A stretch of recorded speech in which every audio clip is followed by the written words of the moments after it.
I was actually one of the many women who were injured by the HPV vaccine. The Gardasil vaccine had a mini seizure right in the room, and they told me not to get any more of the series because it was at least a 3-part series. And so it was the thing that woke me up. So I did extensive research on this vaccine, and this woman is just out here lying. She's lying about the success of the vaccine. She's lying about, I mean, the amount of women that you will see that speak out about what happened to them after they got that Gardasil vaccine, because we were told that it could, as she is saying, prevent HPV, which leads to cancer.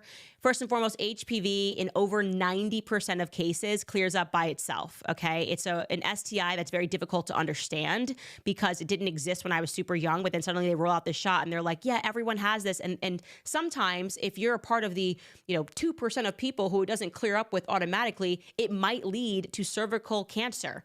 And I actually did the math on my Shot in the Dark series. And this is like one of the first episodes, which I'm so happy to tell you guys, Shot in the Dark is coming back tomorrow. It's one of the first things that I showed people is how they lied and how there has been no decrease in those cancers. And those cancers in general are extremely rare. And yet they were able to force this vaccine on first all women, and then all men. Magically, they were like, actually, it could even help men. It is one of the most obvious examples of big pharma fraud. And so to hear her repeating these talking points as someone who was injured, I was so frustrated.